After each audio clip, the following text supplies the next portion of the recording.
Halo teman-teman, apa kabar? Baik lagi dengan aku, Haris Budiman di sini teman-teman. Masih di Budimas Channel. Dan di video kali ini aku pengen ngebahas salah satu topik yang juga menjadi sorotan aku ya ketika melakukan proses pengembangan studio arsitektur selama beberapa tahun belakangan ini. Memang di masa selama 2020 sampai 2026 ini tuh banyak banget perjalanan-perjalanan yang kita tempuh dan kita rasakan dalam jatuh bangun membangun studio ini seperti itu. Nah, untuk isu kali ini adalah isu tentang branding teman-teman.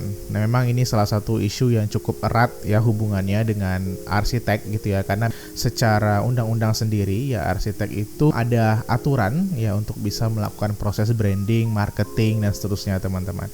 Nah memang ini menjadi salah satu hal yang menarik untuk kita bahas ketika kita ingin mengembangkan studio kita atau personal branding kita as an architect gitu teman-teman.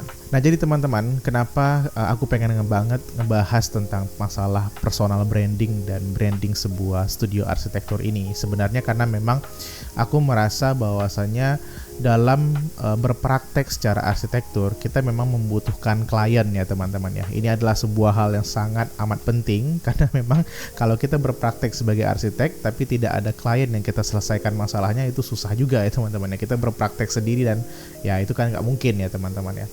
Nah makanya dari itu kita memang membutuhkan audiens atau membutuhkan klien sebagai orang atau pihak kedua yang akan kita selesaikan permasalahan yang dialaminya secara arsitektural. Nah tentu ada catatan-catatan teman-teman. Catatan yang berupa bagaimana kita sebagai seorang arsitek itu mulai mengembangkan nama kita atau mengembangkan personal kita as an architect, kemudian juga mengembangkan unit bisnis kita di dalam studio arsitektur seperti itu.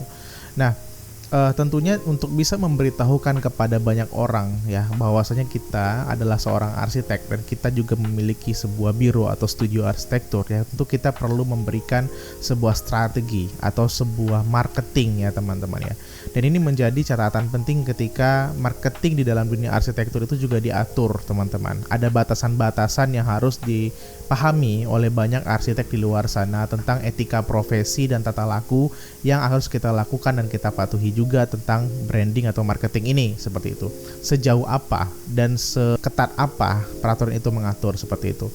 Nah, berdasarkan hal itu ya, karena kita sudah tahu dan kita sudah paham bahwasanya tidak boleh seorang arsitek itu mencoba untuk bisa mempromosikan dirinya, ya mempromosikan jasanya, itu tidak boleh secara frontal teman-teman, tidak boleh secara langsung seperti itu, sehingga arsitek perlu memberikan strategi ya untuk bisa memberitahu kepada masyarakat atau calon-calon kliennya di luar sana bahwasanya mereka adalah seorang arsitek yang mampu menyelesaikan masalah Anda ya as a client gitu. Makanya itu harus ada strategi yang mutakhir lah istilahnya untuk bisa menggait gitu calon klien sebagai orang yang akan kita target untuk bisa diselesaikan masalahnya secara arsitektur. Nah, apakah banyak sekali arsitek yang mengalami kesusahan untuk bisa menemukan klien ini tanpa adanya branding teman-teman? Tentu, dan ini memang masalah kita semua sebenarnya teman-teman. Pada akhirnya ketika memang sebuah rules itu berjalan ya, karena arsitek diatur bukan hanya sekedar tidak boleh mempromosikan dirinya, tapi juga tidak diperkenankan untuk bisa melakukan branding atau apa istilahnya ya, marketing terhadap salah satu atau beberapa material-material tertentu yang berhubungan dengan konstruksi dan seterusnya. Nah ini penting sekali untuk kita garis bawahi. Maka dari itu ruang untuk bisa memarketing diri seorang arsitek itu memang pada portofolionya teman-teman. Dan ini memang sangat amat dibutuhkan jam terbang ketika portofolio seorang arsitek itu sudah berkembang, sudah dinilai dan dapat dilihat secara fisik dan seterusnya seperti itu.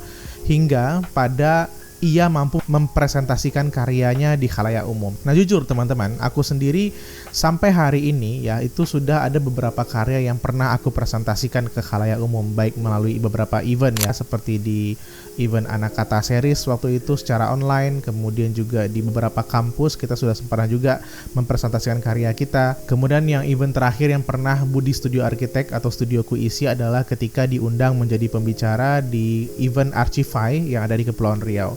dan itu memberikan sebuah jalan ya atau pintu lagi, dibuka lagi sebuah pintu branding dan marketing teman-teman untuk bisa mempresentasikan karya kita sekaligus memberitahukan kepada banyak orang yang juga bergerak di dunia yang sama, entah itu kontraktor, konsultan dan seterusnya, bahwasanya saya adalah arsitek dan saya memiliki studio arsitektur yang bernama Budi Studio Arsitek seperti itu.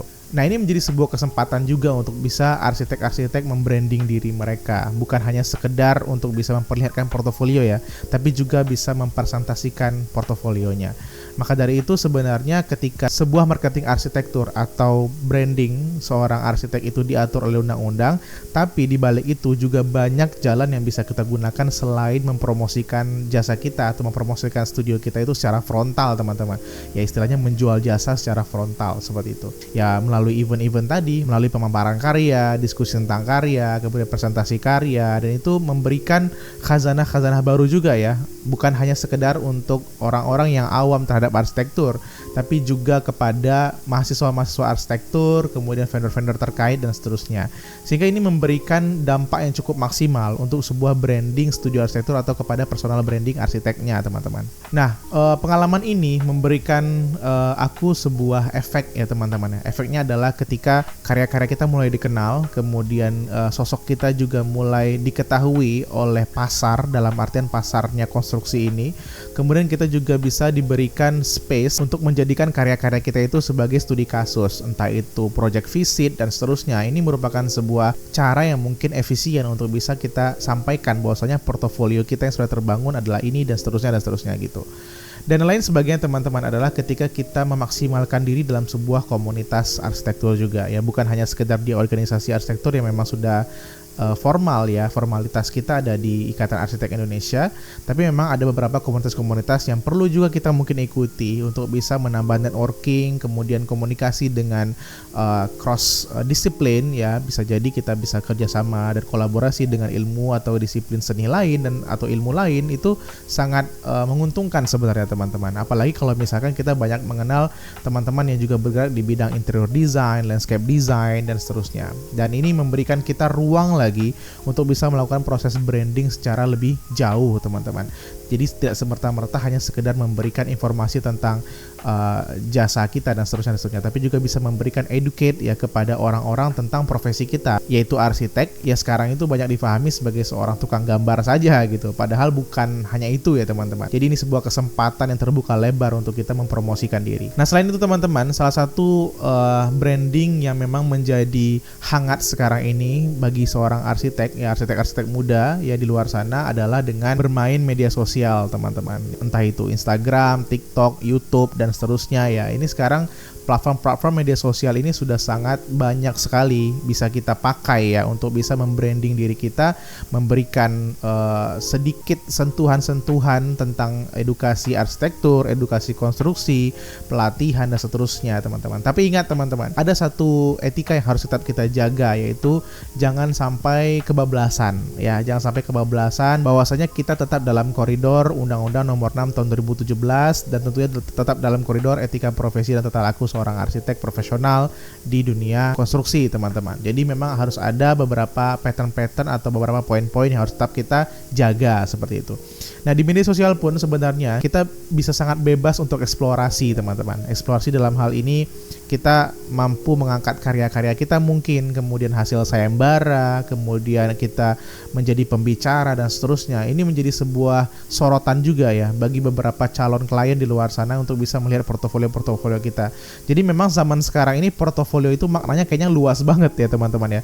Bukan hanya sekedar karya, tapi juga berisi tentang bagaimana sosok di belakang karya itu. Sehingga calon klien sekarang yang memang rata-rata adalah anak-anak muda ya, yang sudah memiliki kemampuan finansial untuk bisa mengembangkan propertinya, mampu melihat seorang sosok yang ia percaya ya untuk bisa mengembangkan aset atau propertinya dan mempercayakan uang mereka ya untuk bisa diolah menjadi sebuah produk arsitektur seperti itu. Dan memang ini menjadi sebuah kekuatan juga ketika ada trust teman-teman antara seorang klien dengan arsitek yang di-hire-nya, sehingga proses dalam perjalanan mendesain atau melakukan perancangan terhadap karya tersebut itu akan berjalan dengan sangat istimewa lah istilahnya gitu ya. Jadi ada komunikasi dua arah yang dilakukan antara seorang perencana dengan klien seperti itu. Efek yang ditimbulkan sebenarnya adalah ketika klien pada akhirnya puas sekali dengan hasil karya kita, dan karya kita itu bisa kita jadikan branding kembali teman-teman, atau portofolio kembali seperti itu. Jadi ini istilahnya seperti efek bola salju ya teman-teman ya. Ketika kita gulung sekali, dia akan terus menggulung teman-teman. Maka dari itu setiap karya itu kita tetap harus memberikan performa yang sangat maksimal ya terhadap klien kita, terutama kepada klien yang memang sudah membatasi budget di awal dan seterusnya gitu. Jadi ini memang harus menjadi treatment dari kita sebagai seorang arsitek kepada klien untuk bisa menggulung branding tadi teman-teman, untuk bisa menjaga karya kita, kemudian juga menjaga kepercayaan klien di masa yang akan datang. Jadi teman-teman, kesimpulannya adalah untuk sekarang branding secara arsitektur itu sebenarnya banyak caranya teman-teman. Termasuk aku pribadi sudah merasakan prosesnya, dan sekarang tentu akan terus berlanjut teman-teman, tidak akan pernah berhenti selama kita masih berkarya, selama studionya masih jalan dan seterusnya. Jadi bagi teman-teman di luar sana, tetap semangat ya dalam proses melakukan sebuah portofolio. Jadi portofolio itu tidak hanya sekarang sekedar karya teman-teman, tapi teman-teman juga harus terlibat di dalamnya sebagai sosok yang akan dilihat di balik karya itu.